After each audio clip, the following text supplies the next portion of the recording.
అమ్మా Ruth, Ruth చెప్పమ్మా, ready అయ్యావా? అయిపోయానమ్మా. ఇదిగో అమ్మా లంచ్ బాక్స్. థ్యాంక్స్ అమ్మా. సరే అమ్మా, నేను ఆఫీస్కి వెళ్ళొస్తాను. సరే అమ్మా.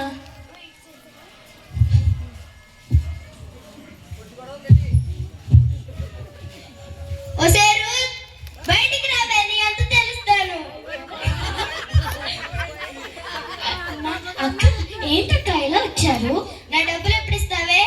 అక్క, 30 రోజులు టైం ఇవ్వండి అక్క. అదంతా నాకు తెలీదు. రేపు మధ్యాహ్నానికి నా డబ్బులు నాకు ఇవ్వకపోతే మీ సామాన్లన్నీ బయట పడిసేస్తారు. అక్క, నేను చేయలేని తప్పుకి నాకెందుకు అక్క శిక్ష? నాకేం తెలియదు అక్క. ఎవరో కష్టాల్లో ఉంటే సహాయం చేశానక్క, ప్లీజ్ అక్క. అయ్యో రూత్, ఇలా జరిగిందేంటి? ఇప్పుడు మన పరిస్థితి ఏంటి? ఏమో అమ్మా, అయినా ఈరోజు ఆఫీస్లో ప్రమోషన్స్ ఇస్తానన్నారు. నాకు ఖచ్చితంగా వస్తుంది. ఆ ప్రమోషన్స్ వస్తే బోనస్ డబ్బులు ఇస్తారు. ఆ డబ్బులతో మనం అప్పు తీర్చేద్దాం. సరే అమ్మా, నేను అంతవరకు ఇంట్లో ప్రార్థన చేస్తాను. సర్లే.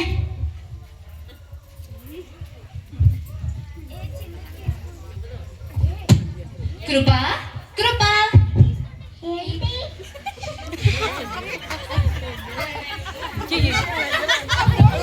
చెప్పక్క, ఇలా వచ్చావేంటి? ఈ రోజు మహాలక్ష్మికి బాగోలేదంట. ఒకసారి వెళ్ళి చూసొద్దామా? నాకు ఇప్పుడు చాలా పని ఉందక్క, నేను రాలేను. సర్లే, నేను తన కోసం కూడా ప్రార్థన చేస్తాను. అవును, ఈ రోజు పొద్దున్న అప్పులతో మీ ఇంటికే కదా వచ్చింది. అవునక్క, కానీ అప్పు చేసిన మేము కాదు. ఎవరో కష్టాల్లో ఉంటే మా కూతురు వాళ్ళ మధ్య హామీగా ఉంది. వాళ్ళు డబ్బులు కట్టలేదని మా కూతురు మీదకి వస్తున్నారు. అవునులే, అప్పులన్నీ తెచ్చుకొని నెత్తి మీద పెట్టుకుంటారు. ఎప్పుడు చూసినా అప్పులు అప్పులు అప్పులు. అక్కడ మీ స్థలం ఉందంటే మీ స్థలం అక్కడ కోర్టులో ఉంది. అందరూ మీ ఊర్లో ఉన్న వాళ్ళందరూ మిమ్మల్ని అంటున్నారు మీరు ఎప్పుడు అప్పులు చేస్తారని. ఎప్పుడు ప్రార్థన ప్రార్థన అంటారే. ప్రార్థన చేసి మీకు ఏమొచ్చింది? అలా అనకక్క, మా దేవుడు చాలా గొప్పవారు. మాకు ఎన్ని కష్టాలున్నా మేము మా ఇంట్లో చాలా సుఖంగా ఇంకా సంతోషంగా ఉంటాము. అవునులే కృప, మీకు కష్టాలున్నా మీకు సంతోషంగా ఇంకా శాంతిగా ఉంటారు. కానీ మాకు అసలు కష్టాలు లేవు, చాలా ఆస్తులు ఉన్నాయి, కానీ మా ఇంట్లో శాంతి అనేదే లేదు, సంతోషం అనేది కూడా లేదు. సర్లే, నేను వెళ్ళి మహాలక్ష్మిని చూసి వస్తాను. నేను ఉంటాను. నేను నీకోసం కూడా ప్రార్థన చేస్తాను. సర్లే.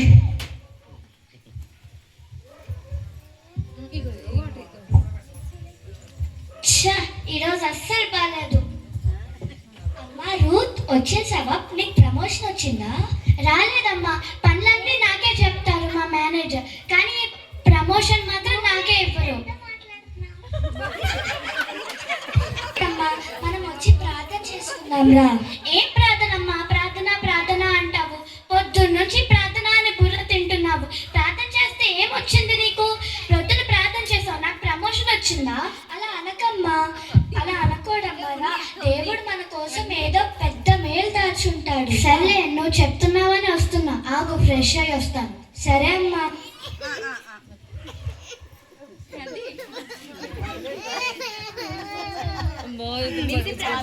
వచ్చేసానమ్మా. రూత్, నువ్వు ప్రార్థన చేయి. సరే అమ్మా. ఏసయ్యా, ఏంటి ఏసయ్యా ఇది? పొద్దున్న అక్క వచ్చి రేపు మధ్యాహ్నం కల్లా అప్పుడు వడ్డీతో సహా తీర్చకపోతే ఇంట్లో సామాన్లు బయట పడేస్తానంది. ఆ అప్పు తీర్చుదామని సైట్ అమ్ముదామంటే అదేమో కోర్టులో ఉంది. లేక మా ఇంటికి మగ దిక్కు లేదు, కానీ మేము ఏదోలాగా జీవిస్తున్నాము. పోనీ నాకు ప్రమోషన్ వచ్చిందంటే అది కూడా రాలేదు, కానీ పనులన్నీ నాకే చెప్తున్నారు. ఊళ్ళో ఉన్న వాళ్ళందరేమో మమ్మల్ని మీరెప్పుడు అప్పులు తీర్చరు, మీరెప్పుడు అప్పులు చేస్తారు అని ఏడిపిస్తున్నారు. ఏంటయ్యా ఇది? మీరే మా సమస్యకు మార్గం చూపించాలి. ఆమెన్. అయ్యో అమ్మ, లాయర్ గారు ఫోన్ చేస్తున్నారు. ఈరోజు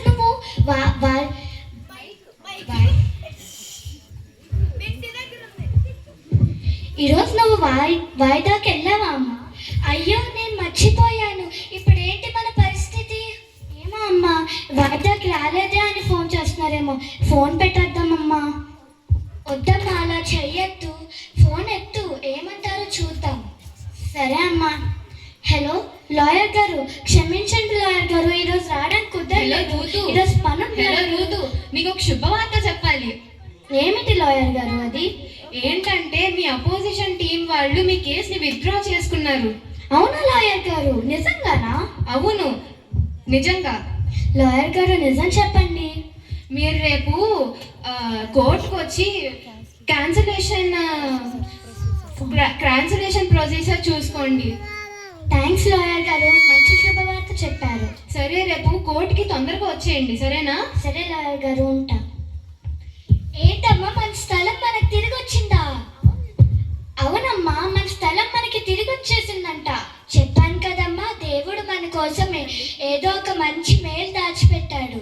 ఇదే వచ్చింది, ఇంకా బోల్డ్ ఉన్నాయి ఇక జరగాల్సింది. ఎప్పుడు తీర్చుతారో ఏంటో. సర్లే. అమ్మా రూతు, ఎవరు? అక్క, రేపు మధ్యాహ్నం అన్నావు కదక్క. ప్లీజ్ అక్క, ప్లీజ్ అక్క, రేపు ఏం మధ్యాహ్నం పర్లేదమ్మా. మా సార్ ఫోన్ చేసి 3 నెలల తర్వాత ఇమ్మన్నారమ్మా. నీకేం టెన్షన్ లేదమ్మా. థ్యాంక్స్ అక్క, నువ్వు మంచి శుభవార్త చెప్పావు. థ్యాంక్స్ అక్క. సరే అయితే అమ్మా, ఉంటాను. సరే అక్క. చూసావా అమ్మా, మనకెంత మేలు జరుగుతుందో. అవునమ్మా, నువ్వు చెప్తుంది నిజమే, కానీ నాకు ఇంకా ప్రమోషన్ రాలేదు కదా. అది త్వరలోనే వస్తుందిలే, చూద్దాం ఎప్పటికొచ్చిద్దో ఏంటో. హలో హలో మేనేజర్ గారు, ఏంటి ఇలా ఫోన్ చేశారు? హలో అమ్మా, ఈరోజు లిస్ట్లో నీ పేరు పడలేదు. అవునులే, చూసాను. నాకెక్కడ ప్రమోషన్ వచ్చింది? నీ పేరు రూత్ కదమ్మా. మన ఆఫీస్లో ఇంకొక రూత్ ఉంది కదమ్మా, తన ఇనీషియల్ పడిందమ్మా, నీ ఇనీషియల్ పడకుండా. అవునా మేనేజర్ గారు, అంటే నాకు ప్రమోషన్ వచ్చేసినట్టేనా? వచ్చేసిందమ్మా. నువ్వు ఇన్ని రోజులు నీ కష్టాన్ని ఎలా వృధా చేసుకుంటావు? నీకు ప్రమోషన్ వచ్చేసింది. థ్యాంక్స్ మేనేజర్ గారు, మంచి శుభవార్త చెప్పారు మీరు. ఇంకా 6 నెలలు జీతం కూడా నేను మీకు ఇప్పుడే ఇచ్చేస్తానమ్మా. థ్యాంక్స్ మేనేజర్ గారు. సరే అయితే నేను ఉంటాను. సరే మేనేజర్ గారు. ఏంటమ్మా, నీకు ప్రమోషన్ వచ్చిందా? అవునమ్మా, నాకు ప్రమోషన్ వచ్చేసింది. చూసావా, దేవుడికి అసాధ్యమైంది ఏమీ లేదు. దేవుడు మనకి గొప్ప మేలు దాచాడు. అవునమ్మా, నాకు ఇప్పుడు అర్థమైంది. ఇప్పుడు నేను ప్రార్థన చేసుకుంటాను. యేసయ్యా, నేను నీ వైపు చూడలేదు, కానీ నువ్వు నన్ను స్వస్థపరిచావు. నాకు అన్ని భాగవతాలు చూసావు. నాకు ప్రమోషన్ ఇప్పించావు. సైట్ తిరిగి ఇచ్చేసేలా దయచేసావు. మరియు అప్పు కూడా ఒక 3 నెలల తర్వాత కట్టడానికి టైం ఇచ్చావు. మీకు ధన్యవాదాలు యేసయ్యా. మీకంటే గొప్ప వాళ్ళు ఎవరు లేరు యేసయ్యా. ఈ చిన్న ప్రార్థన యేసు పరిశుద్ధ నామములో అడిగి వేడుకుంటున్నాను తండ్రి, ఆమేన్. చూసారా ఎంత మంచి శుభవార్త జరిగిందో. మనం కూడా దేవుడు పై భక్తిగా ఉంటే మనకు కూడా అన్ని శుభకార్యాలు జరుగుతాయి. చూడండి, ఇంత పూర్ ఫ్యామిలీ అంత రిచ్ అయిపోయిందంటే మీరు కూడా ఎప్పుడూ ప్రార్థన చేయాలి. ప్రార్థన ఎవరికైనా దారి చూపిస్తుంది. మీరు ఆనందంగా ఉన్నా విశాలంగా ఉన్నా పర్వాలేదు, మీరు ప్రార్థన చేయండి. ప్రార్థన చేయడం అయితే మర్చిపోవద్దు. Happy Christmas. Merry Christmas. Happy Christmas. Merry Christmas. సరే, నేను ఉంటాను.